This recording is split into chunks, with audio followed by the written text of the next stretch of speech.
Good afternoon.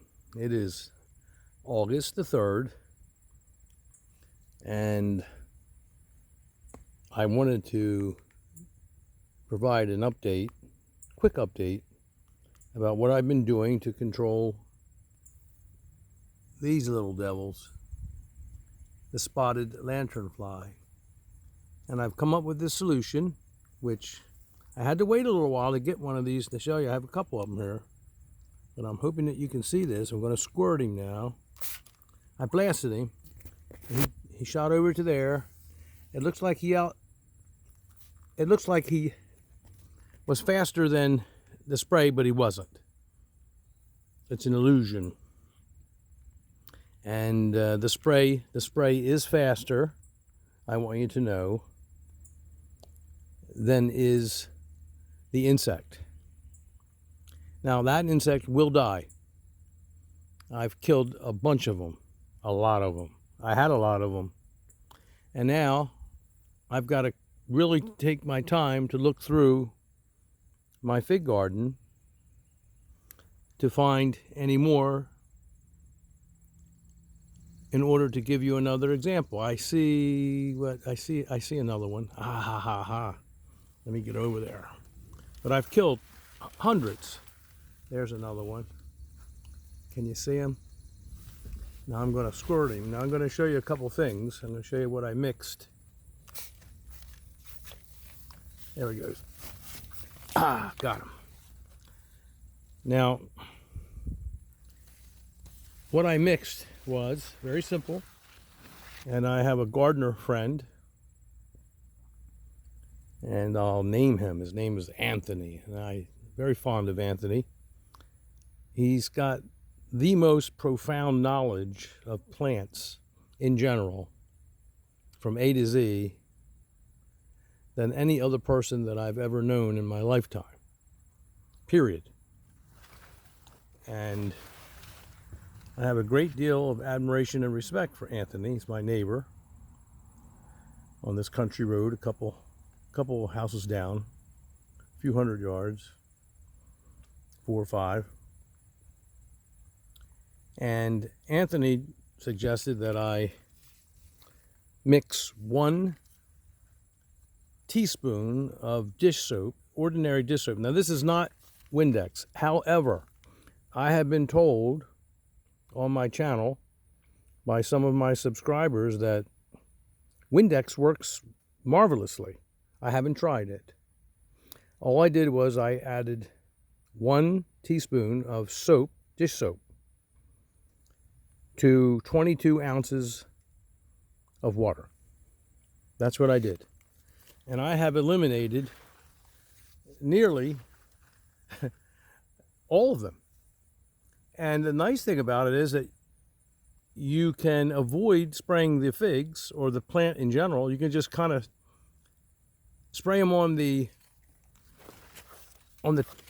branches and catch them. Now, sometimes they're pretty tricky. I'll show you. I'll try to show you, but I'm going to demonstrate anyway right now without one. Sometimes they circle around the back of the branch. That's what they like to do. Oh, whoa, whoa, whoa, whoa, whoa, whoa, whoa, whoa. Look at that. There's one. Look. Got him. There he goes again. And I hit him. Now, her fall. He will die. I blasted like 4 or 5 or 6 of them at a time. Now, he doesn't look like he's injured, but he is. And he will eventually jump off and then hit the ground and then die on the ground slowly. I've sprayed larger ones. I'm hoping to find one somewhere. And they'll fly away or jump away, only to end up eventually on the ground too. Now, I think they die too. I haven't really watched them too closely, but they don't come back. And be honest with you, I've killed them when they're on the ground, just to eliminate them and not sit there and watch them suffer. I don't like that. And their wings get all glued up, all gooey from the soap, and they become helpless. And not only helpless, I believe it kills them. But One thing for sure, they won't get back on your figs. I promise you that. So I wanted to give you an update on that. It's a very simple solution. A solution indeed. That's exactly what it is. 1 teaspoon, one level, actual, true teaspoon, the kind that you measure out of one of those little thimble type things, to 22 ounces of water. That's all I did. And I just blast them. Oh, I was showing you, if they go around the back, just bring your hand, let me see if I can demonstrate. Just bring your hand slowly around the back, not too close, and they'll come right around the front, and then spray them. And don't spray your figs. I've heard it doesn't really bother the figs anyway. So, you know, it's a very effective method, and I'm very, very happy. Now, I haven't done anything out here for a whole day, and I'm not seeing hardly any. And there was a lot. Well, you can look at my other videos, the last few that I recorded, and you will see that there were plenty of them. And now there's not plenty of them. And there's no more branches or leaves dying, as you can see across the garden here. Just one of my several gardens, fig gardens, where I grow trial figs. I have different varieties, a bunch of varieties in here, and they're all good varieties.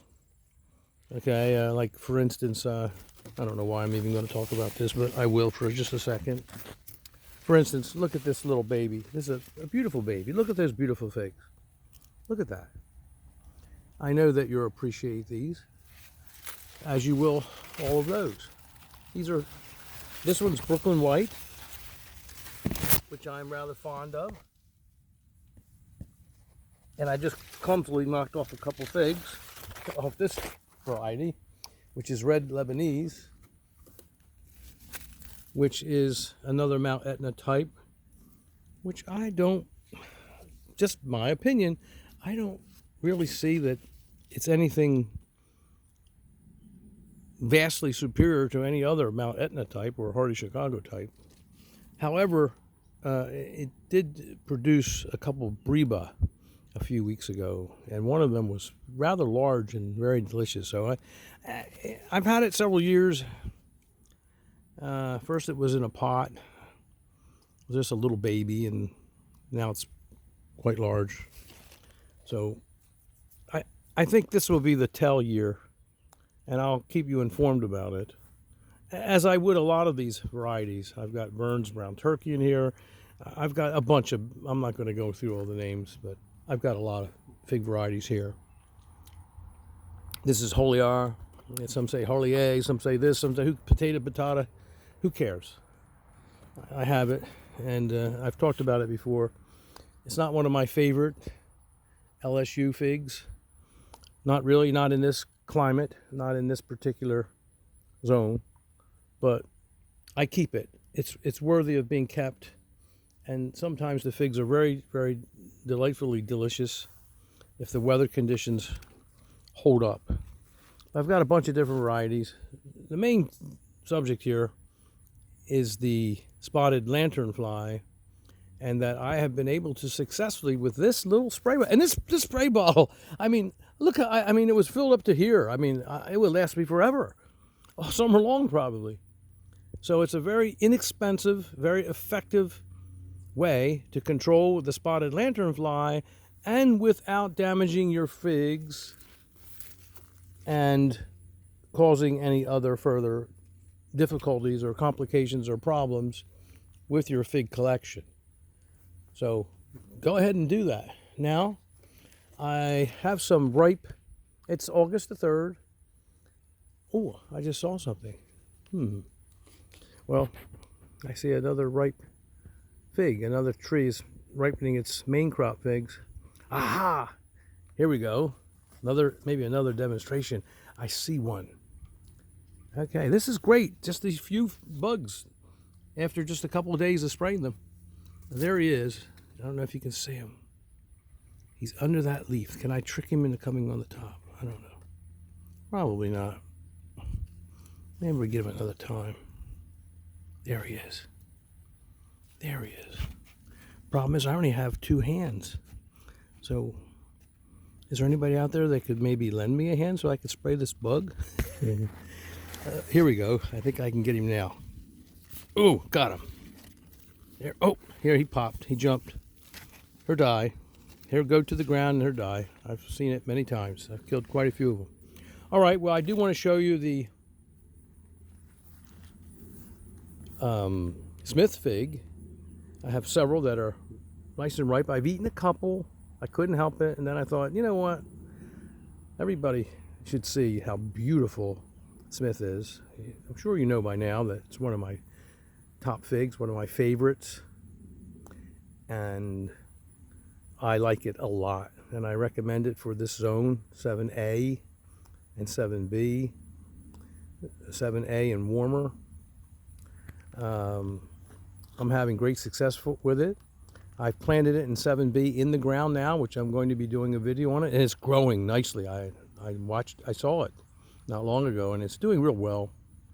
And so I'll be featuring it in the future. I think it's going to do all right in ground. We'll see. It's going to have to survive the winter with no protection because I'm not going to protect it in 7B. So we'll see. In any case, it's there. It's an experiment. And other than that, I grow it in containers, and it's one of those wonderful, marvelous varieties that just grows spectacularly in a container and tastes really delicious too. It doesn't take a lot away from it. I would love to be able to taste in-ground Smith, and that's why I planted one in 7B, because in-ground generally are more tasty than their container counterparts. And so, but hey, for container growing, I have to tell you, it's one of the best. I see another little devil right there. See if you can see it. And I'm going to give it a spray. It's a little close to one fig, so what? I have lots of figs. I don't think it's going to bother it. And I'm going to try to be precise. I got him. And he don't like it. Or die. Trust me, this is the way to do it. This is one way to do it. There are many suggestions, and many of my subscribers have offered different techniques, including the soap dish too. The dish soap, rather, method. So let me go over to the Smith now.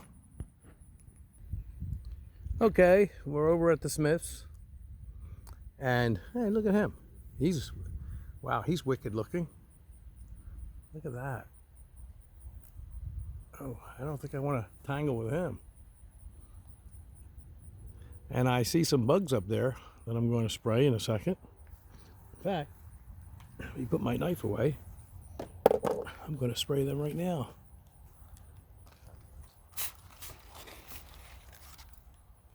Get rid of them. It's going to take a while, I understand that, to eradicate all of them.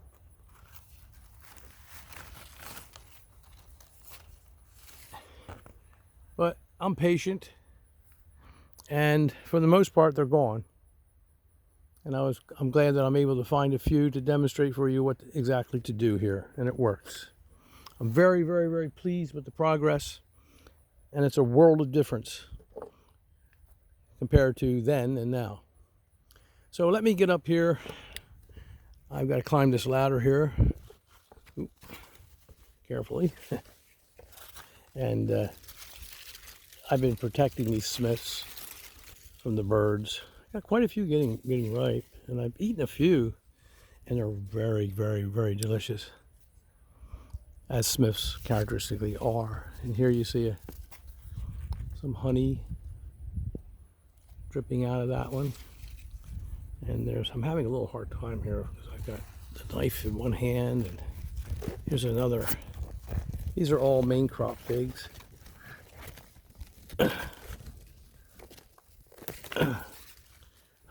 Okay. There's another one there.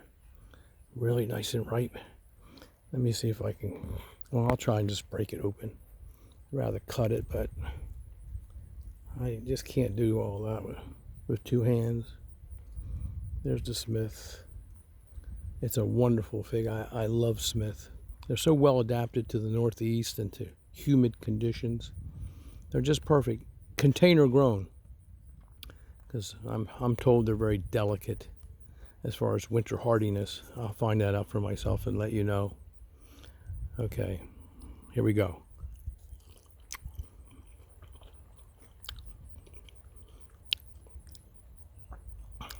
One of the most delicious figs I've ever eaten is Smith. Smith is really up there.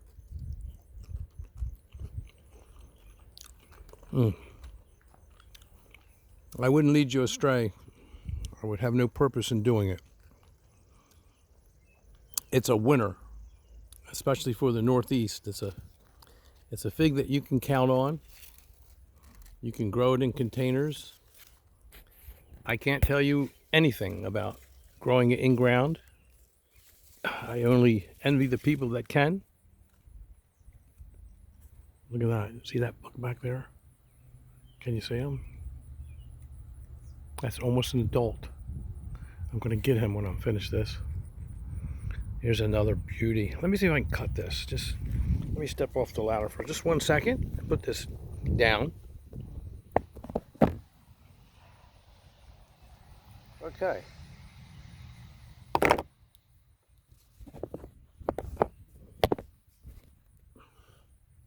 There we go.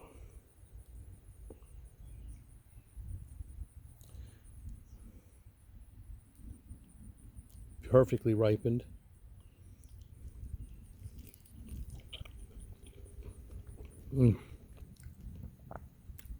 I just don't know what anybody could ever want more in a fig. I'm going to save this for my wife.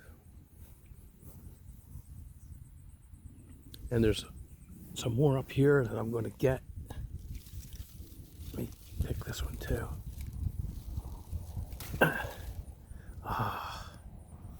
I love Smith. I love many of my figs. Here, look at that. Look at that. Look at it. Isn't that beautiful? I can't tell through the phone lens here if it's coming in focus or not. But I'm going to go ahead and save this too for my wife. She loves Smith. She loves a lot of the varieties. And there's more. There's another one up here that's, oh man, that's oozing honey. I don't know if you can see it. Oh, that's very ripe. It's oozing honey out the eye. I don't know if you can see that. It's kind of high for me. There's another one in here. That one can go another day. But these are my Black Madeira. That's not Black Madeira. That's a Smith branch coming over. But these are my air layers for my Black Madeira. And that one too. And this Black Madeira looks beautiful. It's just a beautiful, very, very healthy tree. And it's just has an abundance of fruit on it. And they'll be ripening in a couple weeks, I suppose. We'll see.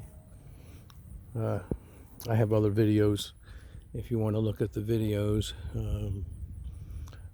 Black Madeira, the Prince of Figs. I've got several that go into Black Madeira very, very deeply, in deep detail. And you might want to watch those videos. And I cut some open and they're just oozing with wonderfulness. It's just one fantastic fig. If you want to watch those videos, I have a lot of videos that I really would like you to go back and look at. I've made a bunch of them, over 100 now, about 115 or 20. And I've got some like Most Valuable Players and Top Gun Figs and Abracadabra Figs, and the ones that have Black Madeira in the title, and there's several. And why are my fig trees early, productive, and tasty? Other videos that you might really, really enjoy would show my mixture and my potting mixtures and what I add to my potting mixtures. That one particularly. And also I have one with regards to using tea a lot. I take well composted horse manure and add it to the water and make a tea. and give that frequently, almost all the time, to my fig trees, and they just love it. They love it, love it, love it, love it. And I made a video about that too. It's part 2 of why are my figs early, productive, and tasty. And they are. And I go into some of the techniques I use, using warm water that's heated up in the greenhouse, or water that's heated up overnight in the house, in the kitchen if I have to. I'm not going to give my figs cold water. And of course I try to use all of the water that comes off the greenhouse over there, off the roof, which is clean and non-toxic, the panels, and they pour into that spout, and then they pour right into my barrels. And I use a lot of rainwater until it's not available anymore. So if I can use rainwater, I'll use rainwater, and I'll warm it up, because of all of those thermal units that you put into your pots. It materializes in early fruiting, and better fruiting, healthier fruiting, more fruiting. I mean, and of course you put in the calcium that I'll talk to you about in those videos, and you put in the oyster shells, crushed oyster shells, which I am a big fan of, and all the other little, I like iron. I put iron and calcium and magnesium, Epsom salt, and of course organic fertilizers whenever I possibly can. But you might want to, and then I add to my potting mix also, I add a good measure of well composted manure, because I believe in that. And then I put some really good soil, because I believe that the soil retains water longer. You don't want too light a potting mix because you're watering too often, but you don't want too heavy a potting mix either. And so I blend in a little bit of good loam, very rich soil, topsoil, in with my pots. It's a trick that I have, and something that I learned when I was younger, and I adapted to it. I suggest that you do that too. And the figs like a light, airy, loamy kind of soil, but they don't want it to be too light. And then of course I add also lime, and granulated lime is what I prefer, because it dissolves more slowly over time. But you should look at some of these videos if you want to see my mixer. I get a lot of questions about that, but I've already answered a lot of the questions in some of my videos, and so I'll recommend those videos for you to watch. And it results in early figs, lots of figs, healthy figs, including Black Madeira and Italian 258. Now I have more figs that are available here, but I'm getting too long on this. I see some more ripening over here too. They're coming into fruition very nicely. And I've got another Smith tree, which I showed the other day on my last video, which has a lot of figs getting ripe. It's in the ground over next to the house. Here's another one up here. So I'm having fun. I'm enjoying. I see one hiding out up there, and it'll be ready in a few days, and I'll be here to harvest it. Couple hiding down there. There's a little tiny guy right here, a little one, which I'm going to gulp down right now because I just can't resist. I can't. I'm sorry. Smith. So with that, thank you so much for visiting. I can personally vouch for the method to get rid of the spotted lanternflies, and you might want to try it, or some of the others that have been suggested, because they will hurt, they will harm your fig trees and many other plants too. No question about it. I've examined them very closely, and I've stopped. You'll notice you don't see any more dead leaves or anything like that on my trees, because I've stopped them. They have a habit of congregating in a certain section. They congregate together, maybe more particularly at night. I'm not so sure of that yet. I haven't come out with a flashlight, but even in the daytime, when I had a lot of them, I saw them congregating in a certain spot. And they will do damage to that branch or to the base of the leaves and cause great harm. There's an almost adult up there. You can see it. I think I'll end this video by seeing if I can give that one a blast. It's close to my right figs, so I want to be more precise. Got him. And there he is. He flew over to here. There he is right there, struggling. Give it another blast. There he is right there. Now you see, or open his wings up, and he can't fly now because he's blasted, and he's all gooed up with the soap. And so I'm going to just simply not let him suffer. I'm gonna, there we go, I'm gonna stomp him out. Have to do it. You have to protect your figs and your other plants, your other precious plants. Thank you very much.